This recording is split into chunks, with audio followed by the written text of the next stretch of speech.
Vocês estão bem, gente? Bom, hoje à noite o combinado é que a gente não vai aqui trazer nenhum tipo de exposição da palavra. Não é ensino, não é pregação, tá? A gente vai falar aqui sobre um pouco da minha história. O Inter me pediu para eu contar um pouquinho daquilo que eu passei, da minha conversão.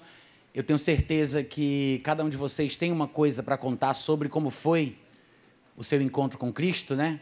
Alguns de forma mais dramática, outros nem tanto, mas cada um de nós tem uma experiência para ser compartilhada. E embora as nossas experiências, os nossos testemunhos, eles não edifiquem a nossa fé, porque a fé ela vem pelo ouvir a palavra de Deus somente, os nossos testemunhos e as nossas histórias inspiram pessoas, motivam pessoas. E isso faz muito bem, até para quem é crente e tem algum parente perdido, que você acha que não tem mais jeito, ou pessoas que nos visitam, que paqueram com o Evangelho, mas que ainda não se decidiram.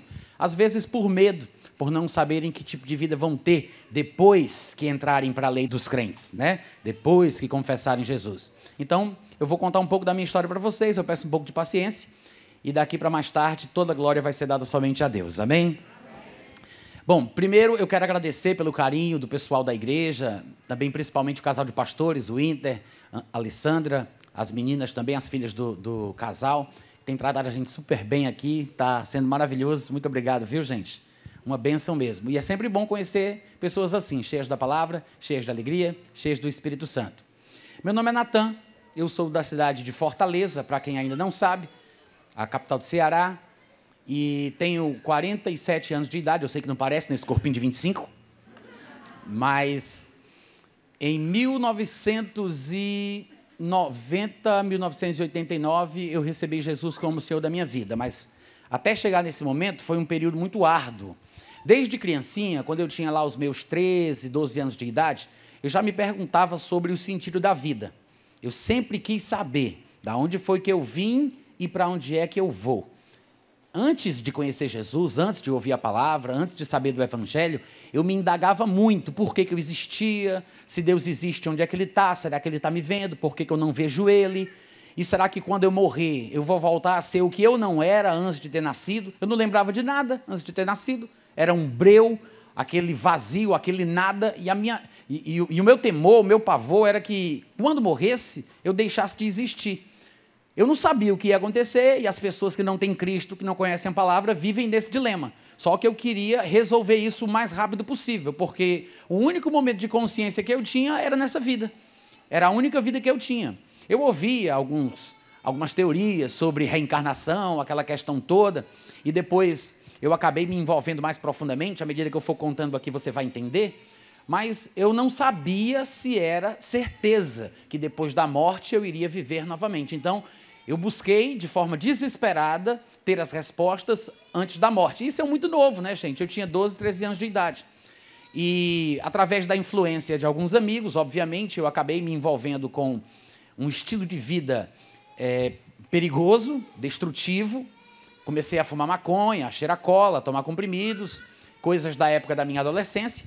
Eu tinha, inclusive, uma pequena plantação de maconha no quintal da minha casa, não era para o tráfico, era consumo próprio, amém? Ninguém entendeu a piada? Mas eu era perdido. Naquela época não existiam drogas tão destrutivas como o crack, que chegou de um tempo para cá, né? Mas o que aparecia pela frente eu ia usando. Eu me lembro de um amigo meu de infância, chamado que a gente entrou junto nas drogas. E depois que eu encontrei algumas vezes em Fortaleza, porque eu já não moro mais na minha cidade natal, de lá eu fui para Paraíba, né, morar com um casal de americanos do Alabama, mas de vez em quando eu posso, eu vou à minha cidade. E numa casualidade assim da vida, eu encontrei esse meu amigo e a gente conversou. Eu trato ele com muito carinho, eu considero ele como um irmão, embora eu não saiba como ele está hoje espiritualmente, mas sempre que eu vejo, eu abraço, eu beijo, eu converso com ele, pergunto como ele está. E me lembro que ele já estava usando drogas que quando a gente era novinho, adolescente, a gente dizia, Natan, ele dizia para mim e eu dizia para ele, né? Ele dizia, Natan, a gente vai entrar nas drogas, vamos fazer isso, mas não vamos nunca fazer isso, jamais, pelo amor de Deus. Aí a gente combinava, não, nunca a gente vai fazer isso. E depois que a gente se encontrou, ele já estava bem mais avançado, fazendo coisas que a gente imaginava que nunca faria. Porque é uma bola de neve, né? Você começa com pouco, mas vai parar numa situação que você jamais sonhou, que você até tem repulsa, que você não gosta, mas há um sentimento, um desejo, uma ânsia que te pede cada vez mais.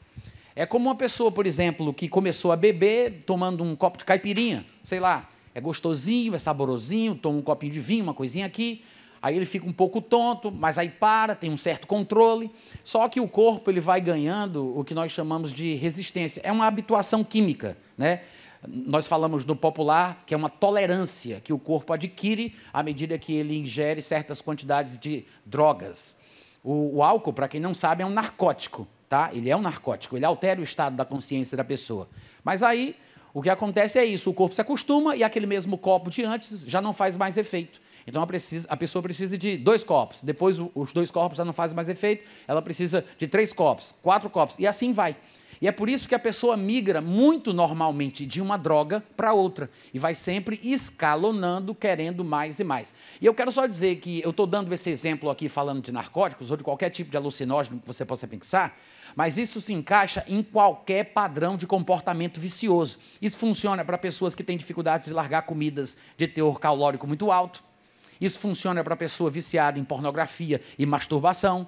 Isso funciona para qualquer tipo de vício.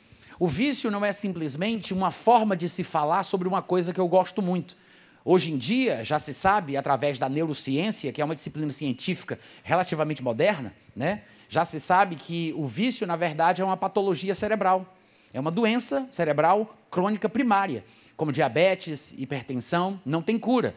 Você quebra o cérebro. Existe um cérebro racional, eu estou colocando aqui do popular, né, para todo mundo entender, existe um cérebro racional que pensa, que decide, que faz escolhas, mas existe um cérebro primitivo. O povo da ciência gosta de chamar de primitivo, porque remete ao homem primata, não, eu gosto de falar mais de instintivo. É um cérebro mais animalesco, né, que leva a gente a fazer coisas por instinto. São sentimentos, impulsos primitivos, lá do cérebro mais escondido dentro do córtex, né? Essa casca inteligente e pensante que envolve essa parte instintiva e animal. Quando você se deixa estimular por certas coisas, sejam drogas, masturbação, bebida, o que for, até mesmo a comida, tá, gente? O mesmo princípio vai funcionar. Lá no centro do prazer, no cérebro primitivo, você vai produzir uma substância química, é um neurotransmissor chamado dopamina. Os neurotransmissores controlam os nossos sentimentos, as nossas reações, a nossa forma de interpretar a vida pelas emoções. E se você se desequilibrar quimicamente, essas químicas endógenas que fazem parte do seu corpo, não estou falando de comprimido que você toma, mas das químicas que o próprio corpo produz, se você desequilibra, você vai causar um problema muito grande. A busca pelo prazer, através da produção da dopamina, faz com que a dopamina ela encharque o cérebro. É uma espécie de overdose no sistema dopaminérgico. É assim que se fala, né? Mas o que eu quero que vocês entendam é que isso é um problema tão grande, que quando a pessoa se encontra num grau muito elevado de vício e de prisão naquele prazer que ela desenvolveu, ela realmente não sabe como sair. Se alguns de vocês já passaram por isso, vocês sabem do que eu estou falando. Mas se vocês conhecem alguém que é viciado em alguma coisa, e você, o seu pai, o seu tio, o seu irmão, o seu primo, seja quem for, e você conversa com ele sobre isso, e você tenta ajudar, você sabe que aquela pessoa, de repente, já perdeu a família, porque às vezes houve separação e divórcio por causa daquele vício, aquela coisa recorrente, a pessoa volta para aquele mesmo comportamento. Ou então a pessoa perdeu o emprego por causa daquele vício. Quantos problemas já não aconteceram e mesmo assim a pessoa não consegue sair? E você tenta aconselhar, você tenta conversar e a pessoa diz, rapaz, é mais forte do que eu. Quem já conheceu alguém assim? Quem já conheceu? Não é verdade? A pessoa diz, rapaz, é mais forte do que eu. Eu não tenho controle, é uma coisa que eu não sei porquê, é porque vem assim. É exatamente isso, gente, é uma prisão. Claro que existem aspectos espirituais sobre os quais nós poderíamos falar muito bem em outros cultos, quando fôssemos falar sobre libertação, sobre cura, etc, etc. Mas existe um lado natural também. Às vezes a gente desconhece, e eu já estou pregando, né? Daqui a pouco eu vou contar para a minha história, tá? Eu vou voltar para a minha história. Mas às vezes a gente desconhece o lado natural da coisa. Eu acredito que existe uma dualidade na existência da pessoa humana, o aspecto natural e o aspecto espiritual. Existe uma passagem que me faz lembrar dessa realidade. Lá em Marcos capítulo 7, quando Jesus conversava com os discípulos sobre problemas que contaminavam espiritualmente os homens, em Marcos capítulo 7, ele estava falando sobre lavar as mãos, questões religiosas que os fariseus e saduceus implicavam com ele e com os seus discípulos.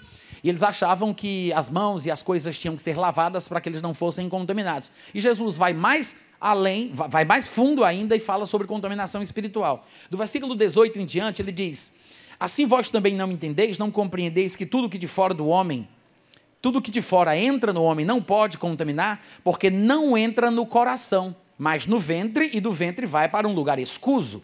E assim considerou ele puros todos os alimentos. E é interessante porque sobre essa questão de comida, quando a gente vai ler os textos, como por exemplo, lá em Atos capítulo 10, 15, Romanos 14, 14, quando Paulo fala, quando registra-se o episódio de Pedro tendo aquele êxtase com um lençol sendo baixado pelas 4 pontas, com todo tipo de animal na parte côncava daquele lençol, é interessante que em todas essas passagens que falam de comidas, a questão é a consideração. Deus disse para Pedro: não consideres comum ou imundo aquele que Deus purificou. Paulo, no linguajar dele, diria: não há nada que por si mesma seja comum ou impura, a não ser para aquele que assim a considera. Para esse é impura. Então, essa questão de alimentação é tudo uma questão de consideração. Como é que Deus purifica o alimento para alguém? Ele purifica as considerações do indivíduo. Muito obrigado pelo entusiasmo. Deus abençoe a vida de vocês de qualquer jeito. Aí ele continua falando, no versículo 19: considerou puros todos os alimentos. E dizia: o que sai do homem, isso é o que contamina o homem. Por quê? Porque de dentro do coração dos homens é que procedem os maus desígnios, a prostituição, os furtos, os homicídios, os adultérios, a avareza, as malícias, o dolo ou dolo, a lascívia, a inveja, a blasfêmia, a soberba e, pasme você, no final da lista ele conclui: e a loucura.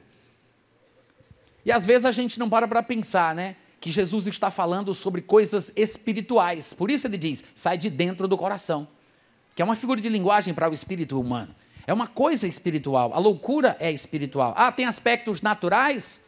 Nós podemos usar a terminologia científica da psicologia, da neurociência, para designar algum tipo de transtorno físico, alterações físicas? Sim, como toda doença que a gente conhece. Hoje nós temos nomes chiques para as doenças que nós conhecemos.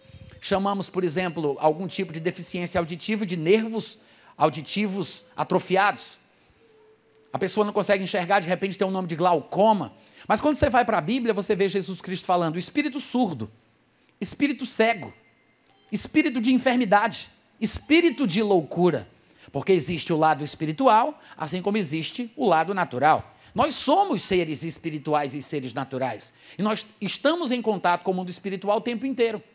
E a gente, às vezes, não percebe. E eu sei que em determinadas famílias a propensão para certos males pode ser maior. Eu, por exemplo, na família da minha mãe, estava cheia de pessoas com esquizofrenia paranoide. Existem, parece que 4 tipos de esquizofrenia.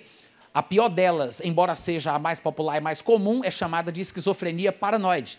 Ela disse dela que é a mais feroz, a mais perigosa, a mais braba, porque é nela que as pessoas têm alucinações. Elas ouvem vozes, elas veem coisas que não existem, mas para elas são reais. Na minha família, por parte de mãe, eu tinha vários parentes esquizofrênicos paranoides. De fato, o meu tio Joaquim, eu não sei se ele era o irmão mais velho da minha mãe, mas o meu tio Joaquim, ele, desde que eu me conheço por gente, desde que eu me lembro, o meu tio Joaquim sempre foi esquizofrênico. Ele tomava remédio a vida inteira, ele tinha que tomar remédio controlado. E a vida do meu tio Joaquim foi entrar e sair do hospital, entrar e sair do manicômio. E a minha mãe contava uma história de que o meu tio, minha mãe era costureira, numa determinada época o meu tio, numa crise de loucura, entrou na sala da minha mãe, que estava recebendo algumas visitas, e ele completamente louco, nu, começou a fazer umas coisas lá bem assustadoras, e minha mãe estava grávida de 9 meses, ficou assustada, brigou com ele, colocou ele para fora, mas naquele desespero ela acabou perdendo a criança. Então, o que seria a minha irmã mais velha, ela acabou morrendo, né, e eu não tive o privilégio de conhecer. Depois, a minha mãe engravidou de novo, de mim, eu nasci, e à medida que eu crescia, a minha mãe, ela depois contou isso para a gente, né, claro, ela dizia que via traços do meu tio Joaquim, e traços de outros parentes nossos. Eu tenho um primo, tive um primo chamado Fernando, filho de uma outra irmã da minha mãe, que também, desde a adolescência, ele teve um surto psicótico, nunca mais voltou ao normal e era completamente louco. Ele andava na rua 24 horas por dia, falando um idioma que ele inventou lá, vendo demônios, vendo outras coisas, falando coisas estranhas, completamente perturbado. E esse meu primo, um dia, inclusive, se enforcou. Ele pegou a corda, pendurou no teto, colocou no pescoço e pulou, e estava lá se debatendo na corda, quando o irmão dele correu até o Fernando, tirou ele da corda e salvou o meu primo. Só que, assim que ele foi salvo da corda, ele correu para o quintal da casa deles e comeu lixo e morreu no mesmo dia intoxicado. Meu primo Fernando. Tive outros primos, chamados André e Daniel, filhos do tio Joaquim, que também tiveram problemas com loucura. E pelo que parece, também era esquizofrenia paranoide, pelo comportamento que eles tinham. Um deles foi assassinado a paulada e o outro, eu não sei nem se ele está vivo, também teve que tomar remédios controlados e ficou entrando e saindo do manicômio.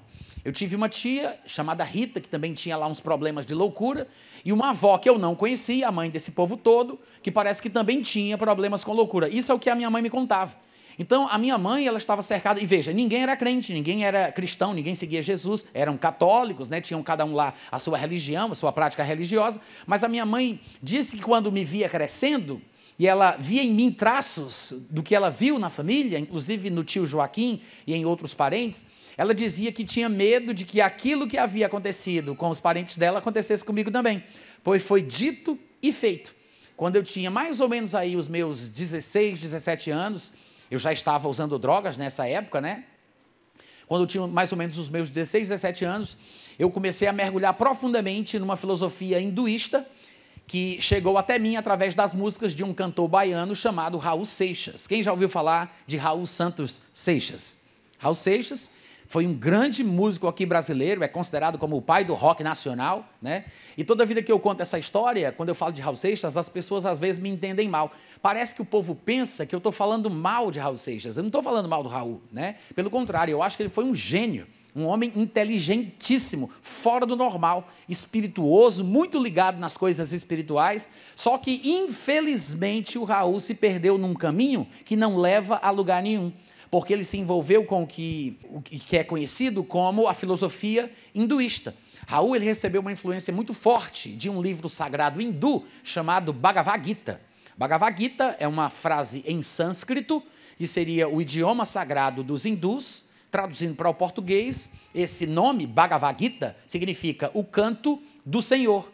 A última página do Bhagavad Gita tem uma ode, né, uma espécie de poema, onde o Raul, juntamente com o Paulo Coelho, pegaram e musicaram isso e transformaram numa canção. Eles pegaram a última página do Bhagavad Gita e transformaram numa canção, que inclusive é bem conhecida aqui no Brasil, que se chama Gita, que é Bhagavad Gita, e o nome da música é Gita. Gita significa Senhor. Vocês lembram daquela música que ele dizia: eu que já andei pelos 4 cantos do mundo procurando, foi justamente num sonho que Deus me falou. Aí Deus começa a conversar com ele. Às vezes você me pergunta por que eu sou tão calado, não falo de amor quase nada, nem fico sorrindo ao teu lado. Você pensa em mim toda hora, me come, me cospe, me deixa. Talvez você não me entenda, mas hoje eu vou te mostrar. Eu sou as coisas da vida. Lembra disso? Aí o coro fica Gita, Gita, Gita, né? Gita é justamente a palavra para Senhor no sânscrito, que seria a língua sagrada dos hindus. Então, o Raul mergulhou profundo na filosofia hinduísta, e eu, vulnerável, 16 anos de idade, 16, 17, mais ou menos, não sei exatamente a idade, comecei a me envolver com aquelas canções, e como eu já buscava sobre o sentido da vida, né, e dentro de mim, dentro do meu coração, eu tinha esse anseio, essa dúvida, essa angústia, eu queria respostas.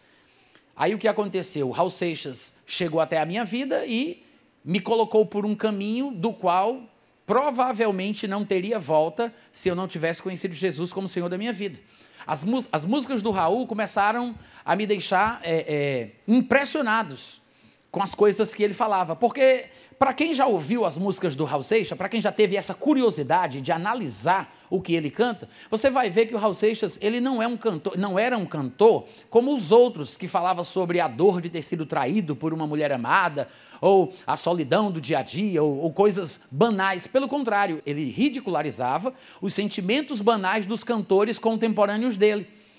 Por isso ele fez uma música chamada Ouro de Tolo, falando sobre o sucesso na vida, sobre ter se tornado um homem próspero, famoso. Lembra daquela música que ele diz: eu devia estar contente porque eu sou um dito cidadão respeitável, porque eu ganho 4.000 cruzeiros por mês. Eu devia agradecer ao Senhor por ter tido sucesso na vida como artista. Eu devia estar feliz porque eu consegui comprar um Corcel 73. Eu devia estar alegre e satisfeito por morar em Ipanema depois de ter passado fome por 2 anos aqui na cidade maravilhosa. Mas eu acho isso uma grande piada e um tanto quanto perigosa. É você se olhar no espelho, se sentir um grandíssimo idiota, saber que é humano, ridículo, limitado, que só usa 10% de sua cabeça animal. Você ainda acredita que é um doutor, padre ou policial que está contribuindo. Pronto, aquela música inteira, quando você vai olhar, você diz: gente, esse homem é o quê? O povo não entendia o que Raul Seixas falava, porque estava além da capacidade do povo pensar, do povo da sua época. Quando ele fez essa música, um homem, para quem é mais antigo aí, vocês vão lembrar, para os mais novos e curiosos, basta procurar no Google, houve um homem chamado Flávio Cavalcante, que era uma espécie de crítico literário, crítico cultural, que ele fazia comentários sobre as obras publicadas na ocasião. E ele pegou um disco de Raul Seixas, no qual estava a música Ouro de Tolo, quebrou lá no programa de televisão dele e disse que ele era um profeta do Apocalipse, que ele só falava loucura, coisa sem sentido, ele não estava explicando coisa com coisa. Aí Raul Seixas, depois que viu o que aconteceu, ele fez outra música chamada As Aventuras de Raul Seixas na cidade de Thor. Aí ele diz: quando eu compus Tesouro de Tolo, uns imbecis me chamaram de profeta do Apocalipse, mas eles só vão entender o que eu falei no esperado dia do eclipse. O que é que ele queria dizer com isso? Ele queria dizer: esse povo não sabe de nada, porque ele estava tentando despertar, na cabeça do Raul, né? Ele estava tentando despertar as pessoas que estavam dormindo espiritualmente. Porque o hinduísmo que o Raul Seixas cantava e propagava, dizia que o homem tem na Terra 7.000 anos, e claro que todas as religiões são deturpações da verdade bíblica, assim como o hinduísmo, muitas outras religiões têm paralelos bíblicos com a sua própria linguagem, mas o hinduísmo também faz isso. E no hinduísmo se dizia que o homem tem 7.000 anos na Terra. E ao longo dos 7.000 anos, esse ser humano tinha que evoluir espiritualmente. E aí ele ia desenvolvendo, até que ele conseguisse chegar num estado espiritual tal, quando o alento vital, por onde o espírito teria entrado no corpo, que se encontra aqui, seria aberto, que também é chamado de terceira visão, ou terceiro olho, né? Esse alento vital, aí seria aberto, é a muleira da criança, né? Quando a criancinha novinha, pronto, é assim que eles falam. Aí o espírito sairia por aqui se a pessoa evoluísse espiritualmente e voltaria à comunhão com Deus nesse lugar, que na religião hindu se chama de nirvana, né? Você seria novamente absorvido por Deus e estaria consciente com Ele por toda a eternidade. Então, o hinduísmo pregava isso, que durante 7.000 anos os homens teriam que evoluir através de vidas e reencarnações. Reencarnando, reencarnando, reencarnando. Durante 7.000 anos, quando chegasse no 7º milênio, quem despertou espiritualmente estaria no gozo eterno. Quem não despertou vai ficar no limbo, nesse canto negro de trevas, né, inconsciente, até os próximos 7.000 anos voltarem. É por isso que naquela música que ele falava o trem das 7, ele estava falando sobre isso, né? Quem vai ficar, quem vai partir, quem vai chorar, quem vai sorrir, pois o trem está chegando, está chegando. Quem lembra disso? Não tenha vergonha não, todo mundo já ouviu essa música, né? Ele está falando exatamente sobre o 7º milênio. Ele está falando exatamente, claro que as pessoas não entendem o que Raul Seixas dizia. Eles não compreendem a filosofia por trás do pensamento, né? E aí as pessoas ficam perdidas. Mas o Raul Seixas, tentando propagar o pensamento hinduísta, falava sobre isso. Ele achava que o bem e o mal, e eu estou explicando isso para vocês terem uma pequena visão do que foi que aconteceu comigo. Quais pensamentos, quais sentimentos me levaram a ter um surto psicótico a ponto de eu passar pelo que eu passei, que eu vou contar para vocês daqui a pouco. Mas eu quero que você entenda o que é que foi me envolvendo, né? Não são pensamentos idiotas, não é simplesmente uma besteira qualquer. São coisas que fisgam pessoas que realmente estão interessadas por respostas. Qualquer pessoa interessada em querer entender a vida, desprotegida e vulnerável, sem Jesus, sem a palavra, é uma presa fácil. Mas, por outro lado, hoje em dia, se eu fosse evangelizar um fã de Raul Seixas, eu ganhava essa pessoa para Jesus em 30 minutos. Porque eu sei como chegar no coração dela, eu sei como alcançá-la.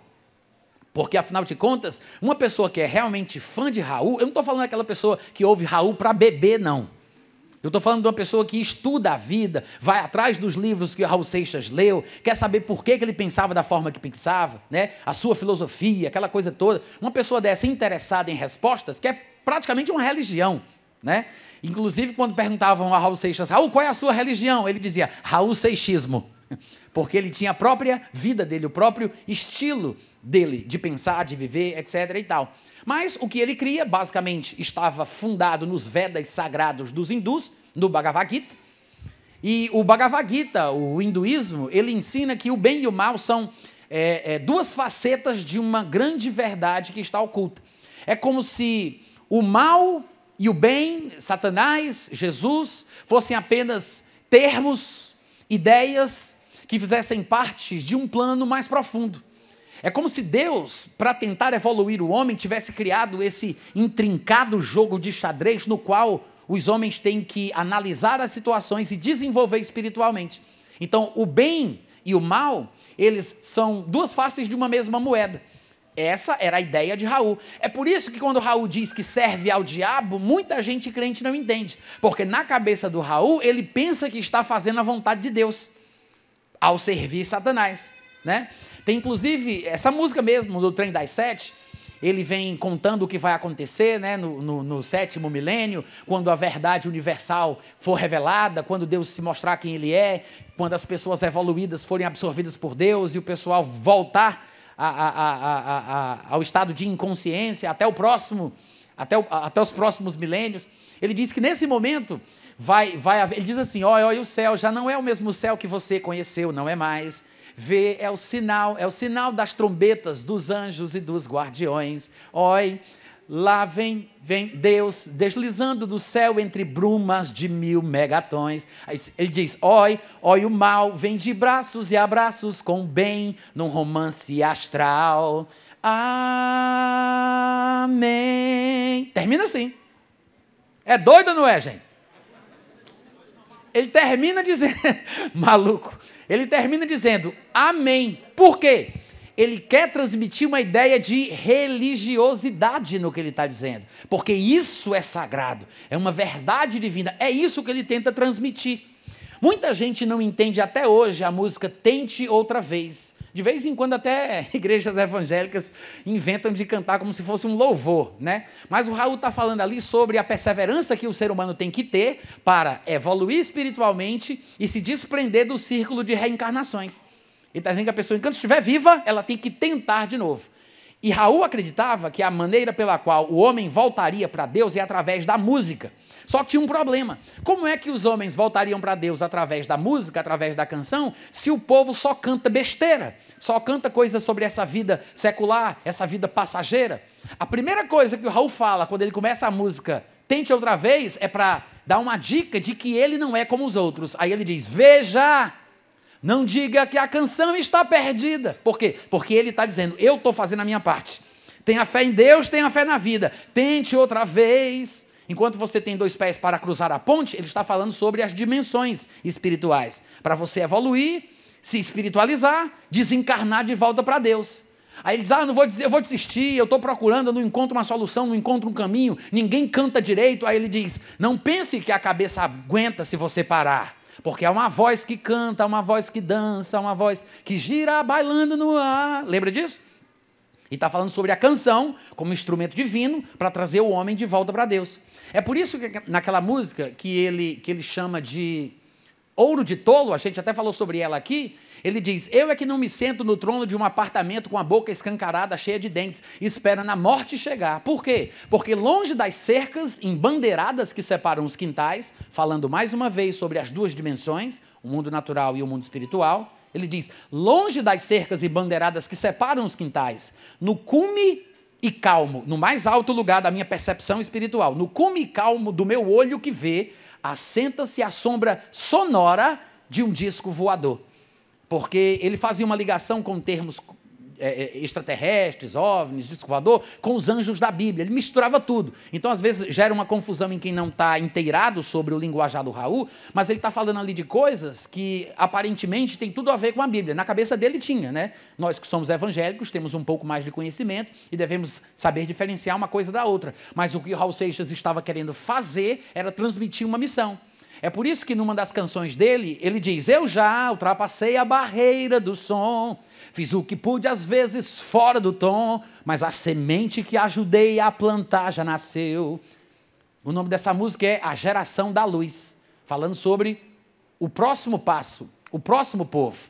Tinha uma música dele que era Novo Aeon. Aeon é uma palavra que inclusive aparece no Novo Testamento grego. Significa era, mundo, tempo. Ele estava falando sobre uma nova era, um novo tempo, um novo mundo, uma perspectiva diferente. E nessa música ele diz: o sol da noite agora está nascendo. Alguma coisa está acontecendo. Só que não dá nos rádios, nem está nas bancas dos jornais, porque ele falava sobre uma evolução espiritual. Aí ele explicava que mudança era essa que não era noticiada nos meios de comunicação. Ele diz: em cada dia ou em qualquer lugar, um larga a fábrica, um outro sai do lar, e até as mulheres ditas escravas já não querem servir mais. Aí diz: que mudança é essa na sociedade? Por que está acontecendo isso? Aí olha a explicação que ele dá. Ao som da flauta da mãe serpente, no para-inferno de Adão na gente, dança o bebê, dum. Ó. Ele diz: ao som da flauta da mãe serpente, dança o bebê, uma dança bem diferente. O que é que ele quer dizer com isso? Que as coisas estão mudando e de Adão para cá não tem mais como reverter. Ele está dizendo que a sociedade está mudando, influenciada pelo toque da flauta da antiga serpente, que a gente sabe quem é. Só que quem não conhece a Bíblia não entende, leva Raul na chacota, que não entende o que ele está falando. Mas lembre-se que na cabeça do Raul, servir ao diabo era fazer a vontade de Deus, porque ele achava que havia uma harmonia entre o bem e o mal. Porque Deus é uma espécie de controlador soberano que determinava tudo o que fosse acontecer. Então, servir ao diabo era fazer aquilo que Deus quer, na cabeça dele, coitado. Quantos estão entendendo? Aí ele diz: o vento voa e varre velhas ruas, capim silvestre racha as pedras nuas, encobre asfaltos que guardavam histórias terríveis, falando sobre a época das pessoas que foram acusadas de bruxaria, queimadas na fogueira. Aí ele: já não há mais culpado nem inocente, cada pessoa ou coisa é inocente, já que é assim, baseado em que você pune quem não é você. Ao som da flauta da mãe serpente, no para-inferno de Adão na gente, dança o bebê, uma dança bem diferente. Querer o meu não é roubar o seu, pois o que eu quero é só em função de eu. Sociedade alternativa, essa sociedade Novo Aeon, que é o nome da música que ele está cantando. É o direito de ser ateu ou de ter fé, direito de ter prato entupido de comida que você mais gosta, de ser carregado ou carregar a gente nas costas, direito de ter riso e ter prazer e até direito de deixar Jesus sofrer. Eita, Satanás dos infernos! Para ver se o povo está acordado mesmo, né? Gente, quando você ouve Raul sozinho dentro de casa, você não entende nada do que eu estou falando aqui. Você não tem a menor ideia do que é que ele quer falar. E o Raul Seixas era tão safo, tão sem vergonha, que ele brincava com isso. Depois, vocês que tiverem curiosidade, procurem a música Eu Também Vou Reclamar, porque ele está fazendo ali uma espécie de crítica cultural a um cantor que apareceu um pouco depois dele, chamado Belchior, que estava fazendo sucesso também, por falar muita coisa em curto tempo. Aí ele começa a cantar, mostrando que, na verdade, o objetivo dele não é falar sobre os problemas da vida. Porque eu também sou um rapaz latino-americano que também sabe se lamentar, brincando com aquilo que Belchior estava cantando na época. Mas você vai ver na canção que Raul Seixas está querendo falar sobre coisas espirituais, mais profundas, sobre Deus, sobre a vida, sobre o inferno. E o povo é que não presta atenção no que ele diz. Era assim que Raul Seixas pregava a sua palavra, através das suas canções. Tem uma música dele que se chama Judas. Sim, o Judas da Bíblia que a gente carrega. Essa música está no LP chamado... LP. Está no álbum, né? Chamado Mata Virgem. E na música, Raul Seixas canta, mas ele canta na primeira pessoa do singular, mas é como se fosse Judas cantando, né? Ele representa Judas. Um demônio aparece e diz assim: ei, quem é você? Vamos, responda. Aí Judas, com a voz aveludada, né, para fazer o tom de bom moço, aí diz: eu sou Judas. Aí Judas começa a dizer, né? Parte de um plano secreto, amigo fiel de Jesus, eu fui escolhido por ele para pregá-lo na cruz. Cristo morreu como um homem, o mártir da salvação, deixando para mim, seu amigo, o sinal da traição. Mas é que lá em cima, lá na beira da piscina, olhando os simples mortais, nas alturas fazem escrituras e nunca nos perguntam se é pouco ou demais. É diabólico ou não é? Mas vocês sabiam que tem pensamento supostamente cristão que defende a mesma tese? É sobre isso que a gente vai falar amanhã e terça-feira, né, Winter? Vocês estão me ouvindo, gente? Tem pensamento supostamente cristão que defende a mesma ideia, o mesmo raciocínio. Aí ele diz, Judas, continua, se eu não tivesse traído, teria morrido cercado de luz. Fazia parte dos 12, né? Mas o mundo hoje então não teria a marca sagrada da cruz. E para provar que me amava, Jesus amava ele, né? Pediu outro gesto de amor. O primeiro gesto seria a traição. O outro gesto de amor pediu que o traísse com um beijo, que minha boca então marcou. É que lá em cima, na beira da piscina, olhando os simples mortais, nas alturas, fazem escrituras e nunca nos perguntam se é pouco ou se é demais. No meio cristão, isso é chamado de calvinismo. E tem muita gente que pensa que calvinismo é uma coisa bíblica, que tem a ver com as escrituras. Por quê? Porque não entende como é que o diabo trabalha para confundir o evangélico.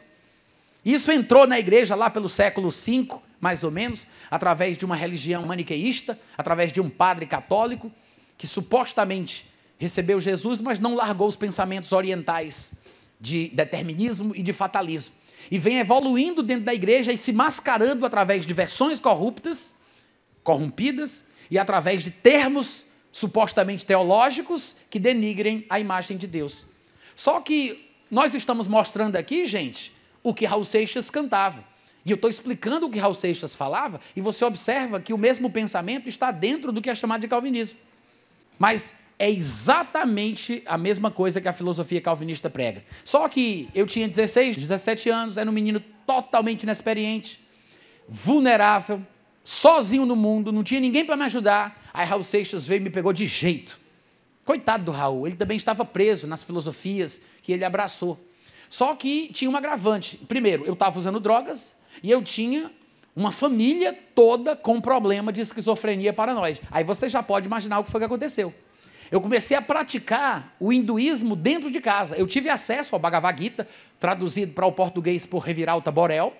Comecei a meditar e praticar o que se ensinava lá. Comecei a fazer as práticas de yoga para a mente, para o espírito, para a mente e para o corpo. Bhakti Yoga, Raja Yoga, Mantra Yoga, né? E a suposta sílaba sagrada, aquela hum, hum, hum. Vocês estão rindo porque vocês nunca passaram por isso. Comecei a praticar aquelas besteiradas todas, só que tem um detalhe. Eu comecei a ter experiências sobrenaturais. Eu parei de usar drogas, porque no hinduísmo, no Bhagavad Gita, se ensinava que eu não podia dar vazão a sentimentos e prazeres, eu não podia nem me dar ao ódio, nem à alegria extrema, eu não podia amar nem odiar. Então eu tinha que viver uma vida neutra. Para eu ser um brahmane iluminado, eu tinha que me esforçar, inclusive, para me abster de prazeres ou desejos sexuais. Então eu parei de usar droga, parei de fumar maconha, porque eu comecei a me dedicar àquilo ali, né? Eu achava que aquilo era o caminho das respostas que eu tanto buscava. E aí, naquela época eu tinha um cabelão grandão, eu tinha brinco na orelha, era totalmente diferente do que vocês estão vendo aqui hoje. Mas aí eu raspei o cabelo, né? Que era vaidade, tirei os brincos e comecei a mudar. E todo mundo achando estranho, né? Meus amigos, minha irmã, o pessoal viu que eu estava ficando meio perturbado. Estava estranho o negócio. E eu tentava voltar para Deus por essas meditações. Inclusive, teve um dia que eu fiquei não sei quantos minutos olhando para o sol. E é um milagre eu não ter ficado cego, segundo me disseram alguns especialistas da área, mas eu tenho algumas sequelas, até hoje eu tenho umas manchas na minha visão. Quando eu vou ler, eu desenvolvi uma técnica, né? Fica uma mancha assim na frente, mas eu olho assim meio para o lado, aí fico olhando assim, ó. Mas vocês viram que eu leio bem, né? Eu leio bem, não fica rindo porque eu desenrolo o negócio. Mas até hoje tem, né, uns raios assim fixos na minha visão, porque foi um milagre não ter ficado cego olhando para o sol por tanto tempo. De fato, quando eu parei de olhar para o sol, eu ficava olhando para o sol, eu não aguentava mais. Olha a loucura, eu coloquei um espelho no chão para olhar para o sol pelo espelho, pensando que ia ser mais fácil, né? E a razão pela qual eu olhava para o sol era por causa de uma das interpretações de uma música do Raul Seixas, que já não vem mais ao caso, mas só para vocês entenderem que eu passei por isso também. E depois ficou uma bola assim na minha visão, né, na minha vista, como diz o carioca. Então eu não conseguia ver um determinado... Tinha um campo assim que era invisível, não tinha nada. Para onde eu olhava tinha isso. Foi diminuindo, diminuindo, graças a Deus, mas ficou uma pequena manchinha. Mas hoje eu enxergo relativamente bem. Só que, depois desse processo todo, né, eu comecei a não dormir direito e comecei a ter sensações diferentes. E a minha irmã, muito assustada comigo, não sabia o que fazer. E ela, naquele dia que eu raspei o cabelo, que eu olhei para o sol, ela foi na casa de um amigo nosso de infância, assim, adolescência, que estava sendo evangelizado pela irmã dele que estava desviada. Olha como é que as coisas são, né? Foi para a casa desse rapaz, que era um amigo nosso antigo, que estava sendo evangelizado pela irmã que estava desviada. E aí ele foi lá na minha casa para poder me ajudar, que a minha irmã trouxe ele até mim, e ele me pegou lá em casa, me levou na casa dele, aí foram orar por mim na casa dele, juntou os crentes, aquela coisa toda. A minha irmã também estava presente. Quando a minha irmã me abraçou, na hora que ela me abraçou, ela caiu endemoniada no chão. Na hora, ela tocou em mim, buf, caiu endemoniada, se contorcendo, né? E o pessoal orando, e o pessoal parece que era meio inexperiente, porque eles não conseguiram expulsar o demônio. E aí levaram a minha irmã, eu também fui junto, para a casa de um pastor, que por acaso era o meu tio, irmão do meu pai, tio Manuel, que era pastor numa igreja Assembleia de Deus, lá no bairro, acho que Rodolfo Teófilo, em Fortaleza. E só que meu tio estava celebrando um casamento, então colocaram na casa de uma irmã do lado da igreja, que era uma guerreira de oração, uma obreira, uma coisa assim. Aí se juntaram os crentes ali naquela casa, aí estava lá eu, né? Não estava endemoniado, mas eu estava totalmente alterado, né? Cheio de demônio nas costas, em tudo que é canto.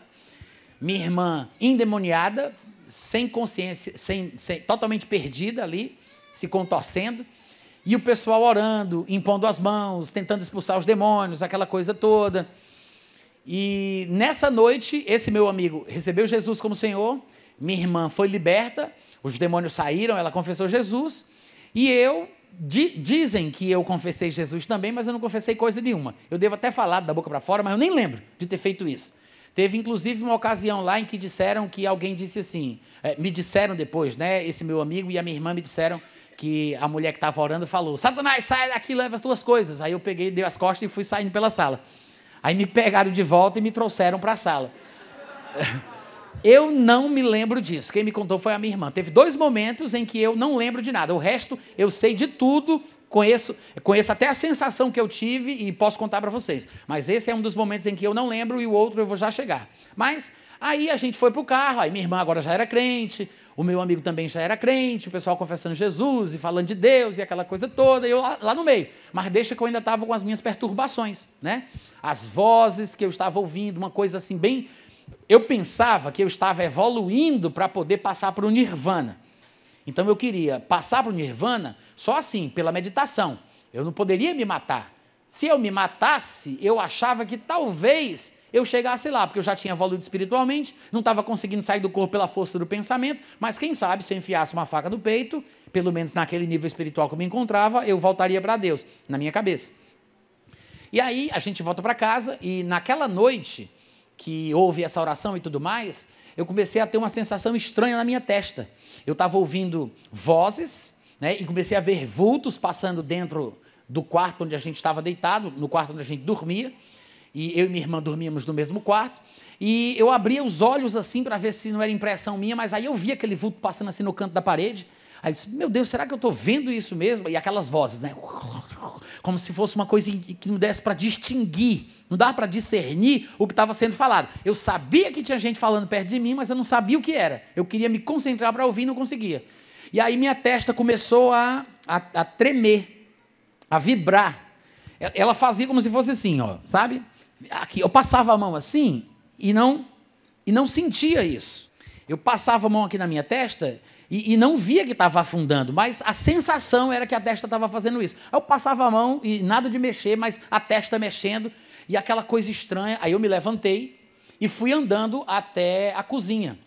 Eu ia no banheiro para ver o que é que tinha na minha testa que estava fazendo dava essa sensação de que ela estava se mexendo, vibrando.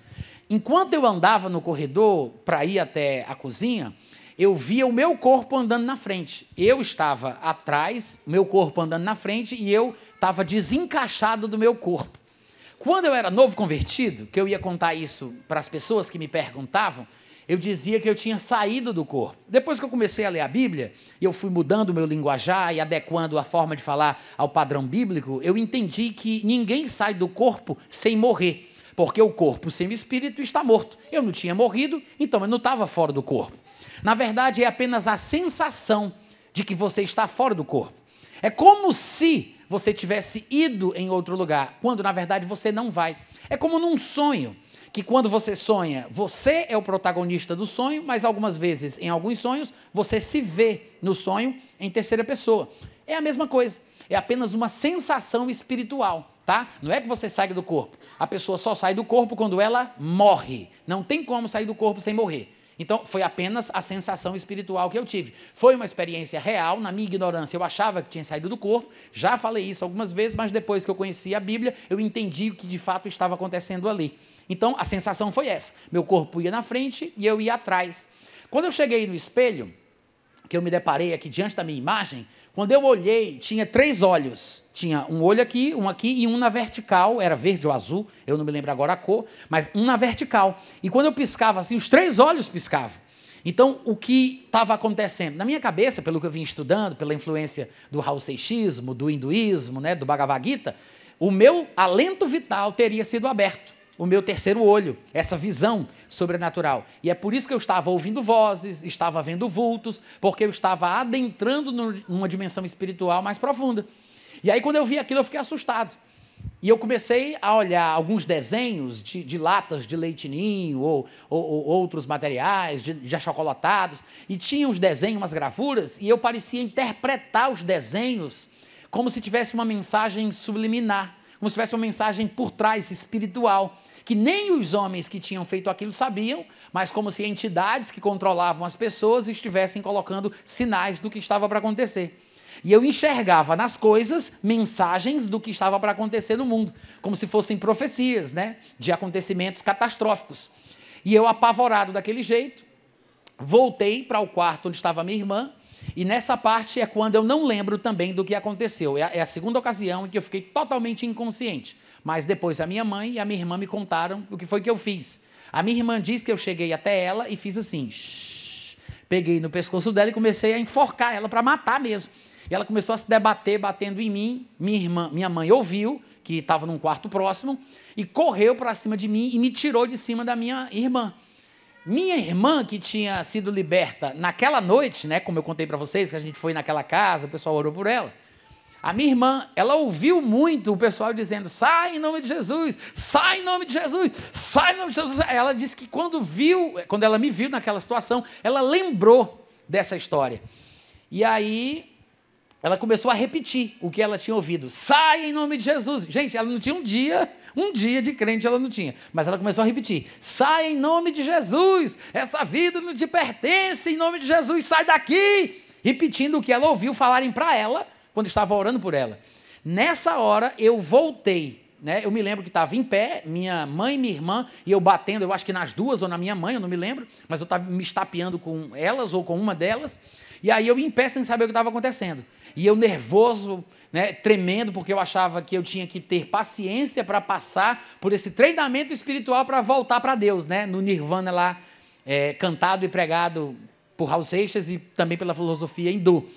Só que aí minha mãe, nervosa, correu para a sala, pegou uma Bíblia que ela tinha aberta sempre no Salmo 91, aí disse, vamos rezar o Pai Nosso, vamos rezar o Pai Nosso.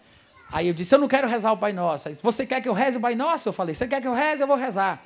Aí eu comecei a falar, Pai Nosso que estás no céu, santificado seja o vosso nome.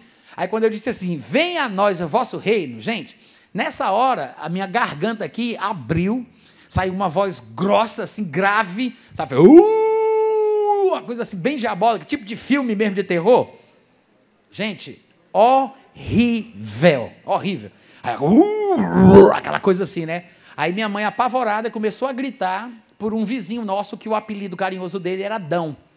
Ela começou a pedir ajuda. Dão! Dão! Porque só estava minha mãe e minha irmã. Meu pai tinha saído de casa já fazia algum tempo, né? Ele não morava mais com a gente. E aí eu, com essa coisa toda, gritando e apavorando a minha mãe, aí eu me desvencilhei delas e fui correr de volta lá para a sala de janta, onde ficava o banheiro, etc. e tal, por aquele mesmo corredor. Quando eu me desvencilhei, que eu fui passar pelo quarto da minha mãe para virar para o corredor, na minha frente, assim, uns 2 metros de altura, tinha um demonião, assim, gigante. Eu me lembro como se fosse hoje, era um encarnado, um vermelho, assim, quase preto, sabe? A cor dele toda, né? Ele tinha, assim, uma cabeçona gigante, assim, umas protuberâncias, não tinha chifre, só tinha aquelas testonas, assim, talvez fosse um demônio cearense, né, gente? Aquelas testonas assim gigantescas, largão assim, bem grande, musculoso, e os pelos do peito dele era como se fossem espinhos do tamanho de um dedo, mas finos como um fio de cabelo. Uma coisa estranha, mas gigante assim, super musculoso, e daqui para baixo eram 2 pernas de cavalo. Peito humano, né? Cabeça estranha, uma mistura, como se fosse uma espécie de minotauro, assim, mais ou menos isso, sem os chifres, só as protuberâncias, e pernas de cavalo. Quando eu vi aquilo, gente, eu me arrepiei assim, sabe, do topo da cabeça à planta do pé. E eu olhei para ele e a sensação que eu tive é de que eu estava diante de um espelho. Quando eu olhei para a minha perna era a perna de cavalo dele. E eu vi do jeito que eu estou olhando para vocês assim, ó, do jeito que eu estou olhando agora. E a minha perna começou a bater assim, igual a perna dele estava batendo. Aí eu me desesperei, né?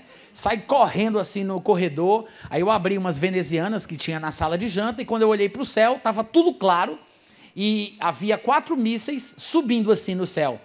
E a imagem que eu via dos mísseis era como se fosse, sabe, quando você pega um palito de fósforo e você risca o fósforo, aí naquele momento de combustão ele faz, não é? A pólvora queimando ali. Aí depois ele vira aquela chama, né? Mas aquele momento ali era exatamente como estavam as 4 cabeças dos 4 mísseis, naquele estado de combustão permanente. Desse mesmo jeito, 4 mísseis subindo, assim, nessa posição, né, da esquerda para a minha direita, entrando assim, o céu todo iluminado, e esses 4 mísseis, que na minha imaginação, alguma coisa me dizia que eram bombas nucleares, que iriam explodir. Só que eu estava vendo o futuro, né? Na minha loucura, eu estava vendo o futuro. E aí eu vi aquilo, aí eu apavorei, fechei a veneziana, e minha mãe tentando me pegar, e eu consegui escapar dela, ela me pegou na sala, minha mãe era muito forte, me prendeu, aí eu, não, tudo bem, eu não vou mais fazer nada não, fingindo. Aí disse, vamos sentar. Aí minha mãe me soltou. Quando ela me soltou, eu pulei a janela, pulei o muro, aí fui para a rua, tirei o calção, pulei e fiquei assim, no meio da rua, completamente nu. Eu não sei por que cargas d'água todo doido quer ficar nu. Quem conhece doido aqui que ficou nu? Levanta a mão aí, ó. Levanta a mão. Olha aí, tá vendo? Eu sei disso, gente, porque de loucura eu entendo, né? Claro. Mas não sei por que todo doido quer ficar nu. Eu acho que é até uma forma da gente saber quem é doido de verdade. Se não tirou a roupa, é sem vergonhice. Uma pisa de cinturão resolve. Mas se ficou doido, pode ser patológico. Se ficou nu, pode ser patológico. Tirei aquela roupa e saí correndo nu na rua 21 de abril, em direção à Avenida Humberto Monte, que ia dar na Bezerra de Menezes. Quem conhece um pouco aí de Fortaleza sabe do que eu estou falando. Ali na altura do Colégio Cristos. Aí aquele Dão, vizinho nosso, já tinha saído de casa, já estava me procurando, foi até onde eu estava, levou meu calção, me vestiu, minha mãe já tinha ligado para o meu pai já tinha chegado em casa, me colocaram num carro, me levaram para um hospital. Minha mãe já tinha vivido com aquilo a história dela toda, né? Com a família toda esquizofrênica, parentes, irmãos, aquela loucura toda. Então ela viu agora se cumprir na vida do filho a mesma coisa. Me levaram para um manicômio, no final das contas me deram uma injeção, eu apaguei. Quando eu me acordei, eu estava numa poltrona, de frente para uma parede, que era pintada, é uma parede alta, pintada do chão ao teto. E havia assim um Jesus todo de branco com as mãos, luzes saindo dos buracos das mãos deles. E aí se colocaram 2 homens de branco do meu lado. Eu disse, morri, com certeza. Eu pensei, né? Era um manicômio espírita, gente. Um manicômio espírita. Aí eles me pegaram e eu assim, disse, onde é que eu estou? Eu ainda sem saber se eu estava no céu ou no inferno, né? Aí disse, não, você está aqui no lugar, você vai ser tratado, vai ser cuidado. E foram me enrolando, me enrolando. Aí foram me levando devagarinho para onde ficavam os outros doidos, né? Aí eu disse, cadê minha mãe? Ah, sua mãe foi ali. Aí eu disse, cadê minha mãe? Aí disse, foi ali, calma, foi ali. Aí eu disse, foi onde? Aí eles disseram, foi ali comprar cigarro. Eu sabia que a minha mãe não tinha ido comprar cigarro. Minha mãe teve muito problema com vício de cigarro e ela lutou muito para vencer, né? Foi um processo muito árduo para ela quando ela conseguiu vencer e ela parou de fumar. Já fazia anos que ela não fumava cigarro. Quando disseram que minha mãe tinha ido fumar cigarro, eu sabia que não era verdade. E aí, como todo doido tem força, porque existe uma força espiritual atuando no corpo dos doidos, aí eu comecei a bater naqueles enfermeiros, gente, com tapa, com golpe de capoeira. Eu tinha treinado capoeira 3 anos e meio, né? Aí você imagina que pá, pum, pá, pá, aí chegaram mais 3, chegaram mais não sei quantos, trouxeram uma camisa de força, e eu batendo em tudinho, aquela coisa toda, ninguém conseguia me segurar, me amarraram numa camisa de força, aí me levaram para uma jaula. Eu ia ficar no pátio com os outros doidos. Me colocaram numa jaula para os doidos mais perigosos, só porque eu bati nos enfermeiros. Aí sabe o que fizeram? Me colocaram numa cama de cimento que não tinha colchão, mas tinha argolas de aço chumbadas nessa cama, para eles amarrarem as mãos e as pernas, os braços e as pernas da pessoa ali. Aí eles me chutaram, me cuspiram, pisaram no meu pescoço. Deve ser algum tratamento médico que a gente não entende, né? Quando eu conto essa minha história, uma vez eu estava dando aula num seminário teológico em Campinas, no interior de São Paulo, e eu contando essa história, aí uma senhora estava me assistindo e ela era, se eu não me engano, psiquiatra. Eu acho que ela era psiquiatra, ou era psicóloga, eu não me lembro bem. Aí ela estava me ouvindo, aí depois veio falar comigo, Natan, não diga isso, as coisas não são mais assim, mudou muito, o tratamento não é mais desse jeito. Bom, gente, eu não tive a sorte de ficar doido agora, né? Eu fiquei doido naquela época, então a minha história foi assim, eu tenho que contar como ela foi. Aí, às vezes, as pessoas pensam que é brincadeira, mas quer ver uma história contada, baseada numa história real, bem parecida com a minha, é O Bicho de 7 Cabeças, que é um filme nacional, que é aquele Rodrigo Santoro, ele protagoniza. Depois você dá uma olhadinha naquele filme, você vai ver como é que é mais ou menos a situação. Foi exatamente o que aconteceu comigo, do jeito que eu estou contando para vocês. Fiquei 1 mês nessa jaula. Claro que depois um outro companheiro de loucura veio e me desamarrou, me soltou, né? E aí eu fiquei lá na jaula, mas não mais amarrado, solto, e eu tinha que ficar tomando remédios controlados para que eu ficasse um doido fácil de pegar. É para isso que o remédio serve, né? Para deixar a pessoa um pouco mais calma. Então, depois me soltaram no pátio, foi quando eu pude receber visita. Quando a minha mãe me viu, quando ela pôde me visitar e me viu, ela ficou com tanta pena de mim que ela assumiu um compromisso de me levar para casa. E o pessoal, que agora era tudo crente, né? Minha irmã, aquele amigo, meu primo tinha se convertido.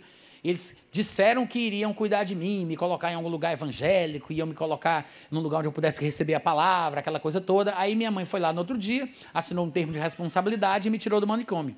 Só que os médicos disseram que eu nunca seria uma pessoa normal, porque esquizofrenia paranoide não tem cura, eu ia ter que tomar remédio pro resto da vida. Minha mãe sabia disso, porque ela teve vários parentes assim, um irmão, sobrinhos, uma mãe, etc. e tal. E eu, de fato, fiquei tomando remédio controlado durante bom tempo. Só que o que eles não esperavam é que a palavra de Deus surtisse efeito, né? Porque se Deus ainda não opera milagres, eu acho que tá bom da gente parar de ficar chamando ele de Deus. Amém, gente? Deus ainda faz milagres, Deus ainda é o mesmo, e não há doença alguma que não possa ser curada no nome de Jesus. Não há doença alguma que não possa ser curada no nome de Jesus. E, para encurtar a história, eu ouvi muita pregação, muito evangelho, não aceitei Jesus da noite para o dia. No meu caso, não foi assim uma mudança instantânea, espetacular, vapt-vupt, não foi assim, foi gradual, sofrida, lenta. Eu não parei de tomar remédio de uma hora para outra. Eu ouvi muita pregação. Para você ter uma ideia, o pessoal estava frequentando uma igreja evangélica e começaram a me levar para lá, e eu só fiquei indo para essa igreja porque tinha uma banda que tocava música. Porque eu gostava muito de música, né? Foi por meio da música que eu me envolvi com essa filosofia, que eu acabei ficando louco pelo surto psicótico que eu tive. Então, por causa da música, eu fui atraído para ir para lá. Mas eu era tão doido de uma forma que eu ia e ficava me arrastando no chão igual uma cobra. Usava roupa ao avesso, aí ficava de cócora, ia lá para frente, e o pessoal tudo se afastava de mim, né? Os instrumentistas.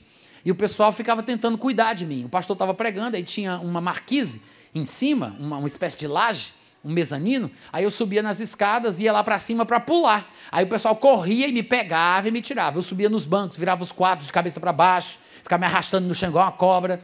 E o pessoal com paciência, cuidando de mim. Aí de vez em quando alguém fazia um apelo para quem queria receber Jesus. Aí eu levantava a mão. Eu fui mais de 5 vezes, 5 ou mais vezes, para receber Jesus lá na frente. Só que eu não nascia de novo. Eu ia, porque eu achava que era uma coisa boa, então eu vou lá receber Jesus, né?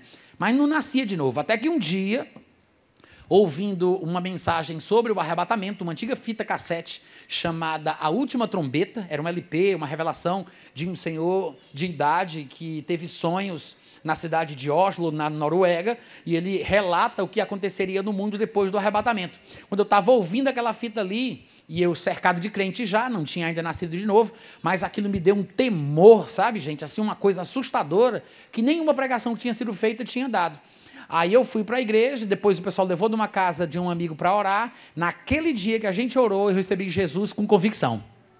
Aí sim, naquela noite que eu nasci de novo, quando eu abri os olhos, eu sabia que eu deveria pregar a palavra, que eu deveria anunciar as coisas que eu estava recebendo, o que eu estava aprendendo. Eu queria contar para as pessoas o que eu estava descobrindo, o que Deus estava mostrando para mim.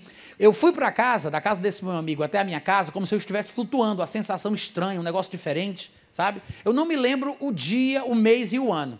Não lembro qual foi o dia que eu recebi Jesus, mas eu me lembro a sensação e a mudança que eu senti dentro do meu coração. Daquele dia em diante, eu comecei a ler o Novo Testamento, mas não pense que eu estava curado, porque não estava. Eu não entendia as coisas direito, meus pensamentos eram muito confusos, eu ainda tinha imaginações e compreensões da Bíblia que não tinham nada a ver com a palavra de Deus, e o pessoal tinha que ter muita paciência comigo na escola dominical, na igreja. Todo mundo me tratava como doidinho, né? Quando eu fazia uma pergunta, o pessoal, deixa o Natan falar. Aí eu falava, baixa aí o Natan, segura o Natan. Aí tá bom, aí, não, olha o Natan, segura o doidinho. Era sempre assim, né? Eu na igreja, eu tenho amigos que até hoje me acompanharam desde quando eu cheguei na igreja, né? Somos amigos até hoje, lá da cidade de Fortaleza, que acompanharam todo esse processo. Só que à medida que eu fui estudando o Novo Testamento, eu fui percebendo, não por mim mesmo, mas Deus na sua misericórdia, enviou até a minha casa um homem que veio me apresentar os livros de Kenneth Hagin e D.L. Osborne. Porque na minha igreja o pessoal estava querendo me convencer das mesmas coisas que eu tinha aprendido no Hao-Seishismo, no hinduísmo. Que Deus, por ser soberano, aspas, ele manda pessoas para o inferno, ele cria pessoas para salvar, mas cria pessoas para punir, que Deus, ele ama uns, mas não ama outros, Jesus não morreu por todo mundo, e que Deus só salva quem ele quer, ele não quer salvar todos. E eu fiquei pensando, como é que eu saio de uma coisa diabólica, venho para uma igreja evangélica, e o povo quer me convencer da mesma coisa que me deixou doido? Então aquilo não entrava. Aí o pessoal usava o quê? Romanos 9 para me convencer de que o pensamento do Raul Seixas estava certo, mas com uma linguagem agora supostamente cristã. E eu, novo convertido, como é que eu ia rebater aquilo? Não tinha como, né, gente? Não entendia nada. Mas pela misericórdia de Deus, ao ler os livros do irmão Hagin e de T.L. Osborne, paulatinamente, dia a dia, semana a semana, mês a mês, minha mente começou a voltar ao normal, devagarinho, até um dia que eu decidi, não vou mais tomar remédio. Aí minha mãe ficou um pouco assustada, disse, não faça isso, meu filho e tal. Aí eu disse, não vou tomar mais remédio, porque eu já estava entendendo um pouco sobre fé e cura. E parei de tomar remédios, irmãos, e já faz mais de 30 anos que eu não coloco um daqueles remédios na minha boca. Porque a palavra de Deus, a Bíblia diz, a palavra de Deus é remédio e saúde para todo o nosso corpo. Eu conheço um outro esquizofrênico, que era também lunático, que inclusive vivia amarrado no quintal da casa dele, lá na cidade de Luanda, em Angola. Eu não sei se ele era de Luanda mesmo, eu conheci em Luanda. Quando eu estava ensinando numa escola de pastores, lá em Luanda, ele foi meu aluno. Eu não sabia que ele tinha sido louco. Eu dei aula para ele, a gente se conheceu e eu não soube dessa história. Numa ocasião, num congresso de líderes em São Paulo, eu estava ministrando na conferência e esse meu ex-aluno estava na plateia. E aí eu contei um pouco da minha história, rapidinho assim, eu nunca fui de contar muito, eu conto mais quando o povo pede mesmo. Eu conto mais para o pessoal nos bastidores da vida, né? Quando a gente está conversando assim, em off. Quando eu estou no púlpito, eu falo mais da palavra, porque eu sei que surte mais efeito positivo. Embora o testemunho possa inspirar as pessoas que estão desmotivadas. Mas aí eu contei, rapidinho, e ele ouviu. Aí ele chegou para mim depois do culto e disse assim: Natan, você não sabe, mas eu também já fui maluco, louco. Aí eu brinquei até com ele na ocasião, disse: então você é o verdadeiro Elias Maluco, né? Que tinha um criminoso famoso chamado de Elias Maluco naquela época. E aí ele disse: como foi? Ele vivia amarrado em cordas no quintal da casa dele, lá na África. E um dia, um evangelista mundialmente conhecido estava passando lá na cidade deles, ia fazer uma cruzada em campo aberto. E aí levaram ele para esse evangelista orar. Quando chegaram com ele lá, aí surgiu aquele tumulto ali no meio da confusão, no meio da multidão. Aquele tumulto, e o evangelista parou. O evangelista era T.L. Osborne, né? Um dos autores dos livros que eu lia que tinha me trazido a cura. E aí o T.L. Osborne parou, viu aquela confusão, aí disse assim: o que é que está acontecendo aí? Traga esse rapaz aqui, venha para cá. Aí trouxeram o Elias para o palco. O T.L. Osborne orou por ele, colocou a mão, na hora ele foi curado, instantaneamente. Ele viveu uma vida de esquizofrenia, de loucura, amarrado, e agora ele estava completamente são. Aí ele disse, o T.L. Osborne falou: levem ele, deem um banho, troquem as roupas dele, tragam para cá que eu quero que ele dê o testemunho. Aí ele voltou totalmente saudável e contou a história dele, né? Falando o que tinha acontecido. Até hoje, esse irmão está muito bem, ele é pastor, supervisor de várias igrejas, e são as duas pessoas que eu conheço, assim, né, pessoalmente, que foram curadas de esquizofrenia. Mas, irmãos, não é porque você não conheça alguém que tenha sido curado de uma doença incurável que Deus não possa operar na vida do teu filho, do teu parente, do teu primo, do teu pai, do teu tio, porque o poder de Deus funciona. Amém? E se você está aqui hoje à noite e você, porventura, conhece alguém que tem um problema nessa área, se você conhece um parente, um primo, um conhecido, eu queria que todo mundo ficasse de pé comigo. A gente vai fazer uma oração, só quem puder ficar de pé, por favor, fique em pé. A gente vai fazer uma oração por essas pessoas que estão sofrendo, tá? Que estão com problemas mentais, que são esquizofrênicos, ou que estão sendo atormentados por angústia, moléstia, demônios. E eu quero que você pense nessa pessoa que você conhece, nesse parente, nesse primo, nesse amigo. Pense nele e vamos fazer uma oração e depois determinar em nome de Jesus que esse demônio saia dessa vida. Amém, gente? Pai, nós te agradecemos pelo poder da tua palavra. Te agradecemos pelo santo nome de Jesus. Te louvamos pelo privilégio que nós temos, Pai, de conhecer a tua vontade, saber da verdade da palavra. Te louvamos porque Jesus Cristo, naquela cruz no Calvário, levou sobre si nossas dores, nossas enfermidades, e pelas feridas dele nós fomos sarados. Em nome de Jesus, nós determinamos que todo espírito imundo saia desses corpos. Espírito imundo, espírito de enfermidade, espírito de loucura, sai em nome de Jesus.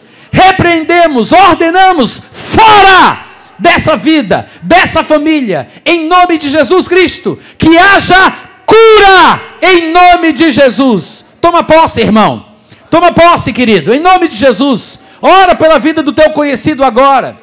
Ora pela vida do teu parente, ora pela vida do teu filho, ora pela vida do teu pai. Pensa nessa pessoa, determina em nome de Jesus libertação e cura, em nome de Jesus. Que haja saúde sobre esta pessoa, do topo da cabeça até a planta do pé. Satanás, solta, em nome de Jesus, solta, sai, fora, em nome de Jesus. Que haja refrigério, que haja cura, saúde plena, total, em nome do Senhor.